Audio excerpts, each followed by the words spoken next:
Okay, this is my folder inside of group images, and most of these, and I'm not sure if I've told you this already because I've had so many interruptions over the past few days, I can't remember what I have told you and what I haven't.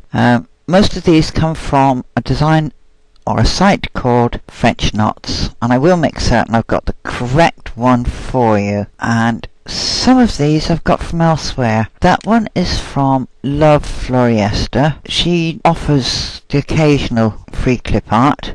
And these are from French Knot as well. These are little Dutch days of the week clip arts. But I want a clip art where we can use some of the stuff that we've created. And let's find one now. See, there's a crinoline lady. I think this one came from the Russian site as well.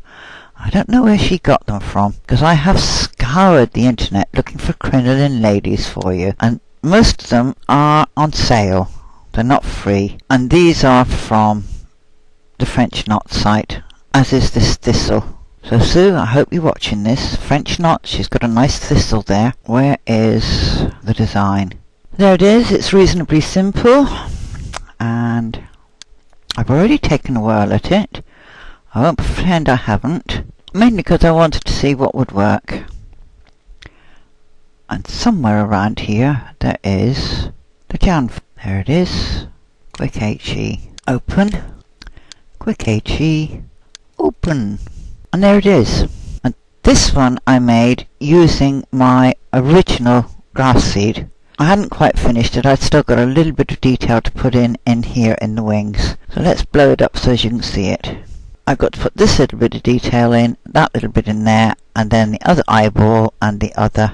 I've forgotten what you call these. Oh well, never mind. I'm not going to waste time trying to remember. Let me go back to my original window, design 3, and bring in that image. Insert image. Yeah, we know. All files. And look for that design again. They look totally different when they're this small. There it is. Open. Now it's not very big when it comes in. So we go into Object Reshape, Dimensions. Fantastic. And I think 150. It doesn't need to be massively huge. 150.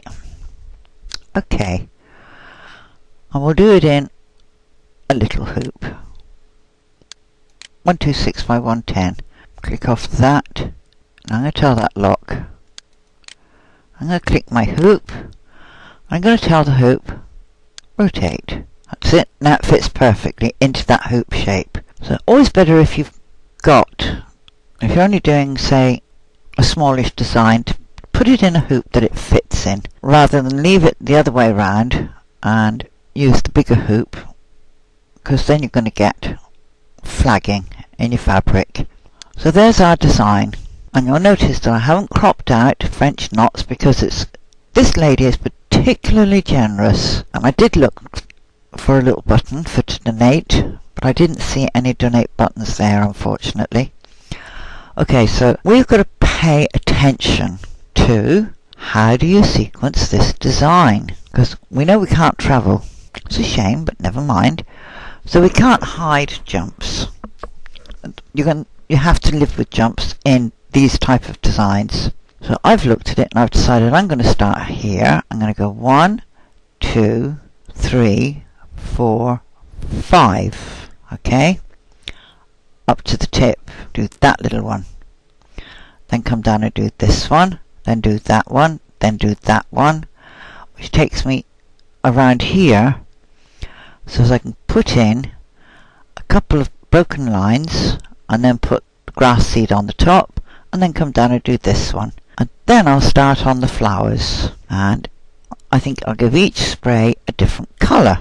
I'll work my way up, and then just do the flutterby. Now I haven't made the flutterby as a motif, because that's kicking the backside out of auto-digitizing, if you like. Because that's really what we're doing, it's a form of auto-digitizing. So I go and I pick up my motif run line, and I go to Object Details, and I choose my motif. I don't wait until I've already done it. I don't see the point. Embroidery Gallery, Hand Embroidery, Grass Seeds. There it is. Okay, okay.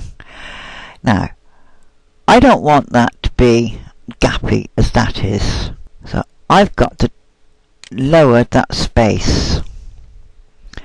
And I'm going to lower it to about, I'll try 7. I don't think it's going to be enough. No, it's not. So I'll try 6. If you put your new spacing in here, and you click on there, now that doesn't look too bad. I'm not entirely sure it's meeting up in the right place though. So I'm going to drop that just a teeny bit lower. 5.8. And then click in here. So we'll give that a whirl.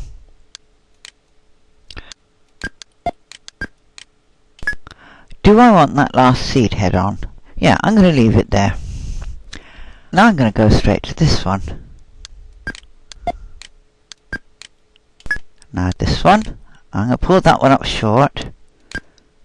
I'll jump over to this one. And then I come back to this one. And then I jump to this one. And I'm going to pull this one short. And then down to this one. I mean, if I'm going to have to trim stitches, I might just as well trim something decently long. Trim him short. If you're wondering why I'm trimming them short, it's because I don't want them to go too far up. Now, I have to drop my motif run line tool. No, I'm not. I'm going to put him in. I'm going to make this one very short. There we go. And that's all those in, all the grass seeds. Now I'm going to go into Object Details, Line Stitch, Grass Seeds, and do I want spiky or do I want that's spiky 1, that's the smooth one, or spiky 2? I think I like spiky 2. It's rough and ready, but I don't want them as, let me show you if I take them as a motif. Okay, 1, 2. Don't know that I like that. I'm going to tell that go back. I'm going to take them as a stamp. Embroidery Gallery. And E. Spiky 2. I like that one. Okay, I'm going to put my first one in. 1. I'm going to put my second one in. 2. And I put my third one in, and I'm actually connecting the ends. And I'm going to tell that escape. Now I'm going to go to this one, and I'm going to reduce the size a little. I want them to appear as though they're growing smaller as they grow up the stem. And let me just magnify that up. I think I might have made it a bit too small. Widen it up a little, and then click on this one, move this one closer into where I want it, and reduce him in size. Okay, and I'm going to click on that one, click again, and rotate that a bit. Move it in. I'm also going to hit reshape.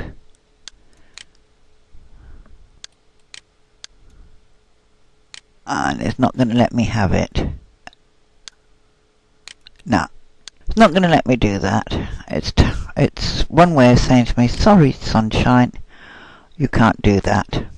I wanted it to curl. Never mind, I should have made it curly. Okay, so now we've got our first lot of flowers in. So let's take a little look. Yeah, I quite like that. I'm going to put this one in. And I think this time I'll go for the smoothies, because I see a little bead going into these. I don't know about you. And do I want it as a motif run line, or do I want it as a stamp? No, I want it as a stamp. So take it as a stamp.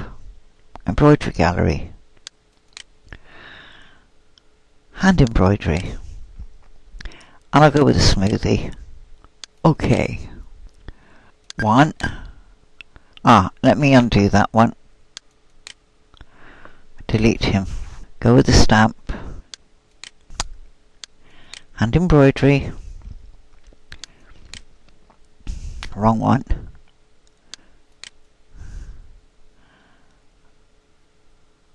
peachy. There we go.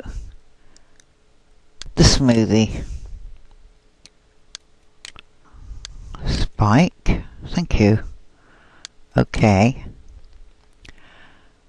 So I'm going to start him here. Take him up there. Because this one I'm going to be doing a lot of thinning on.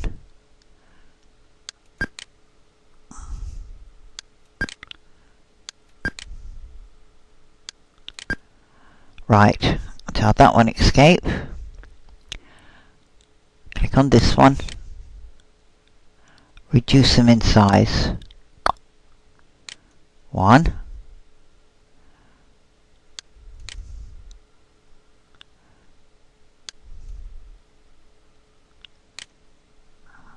That's it. Move this one down into position and knock him down in size.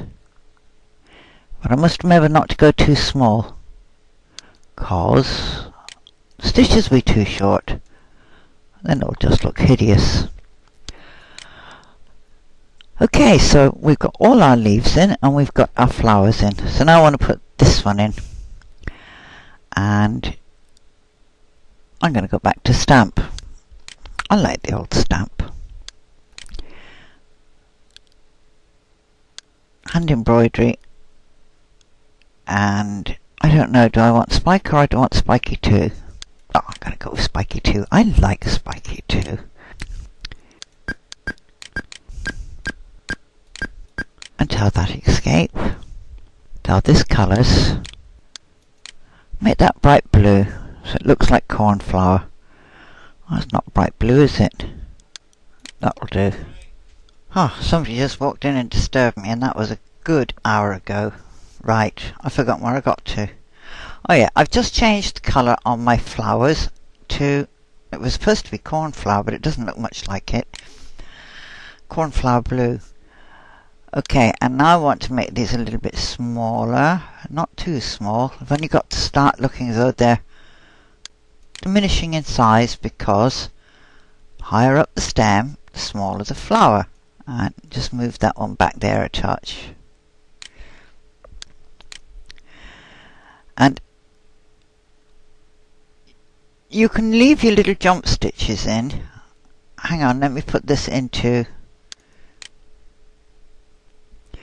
Right, there's a little jump between that one and that one, that one and that one. And this one, it's the wrong orientation.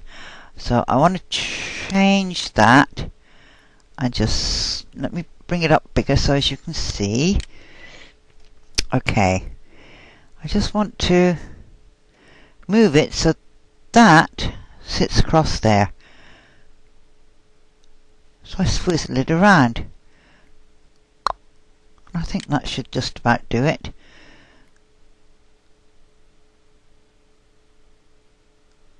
Yeah, I think it's in there. I'll tell you in a second. No, I'll put it down the bottom. Have I? No, that's the green jump stitch. Right. So let's look at that without the image.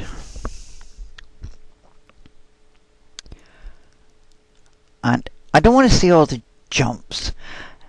Now, well, I won't in a minute, let's put it that way. I now want to go away. I've got a little teeny fly buzzing around me. That around to there. I'm still going to be left with a big jump. That one around to there. And even a bit more, I think. Move this one around. And a bit more.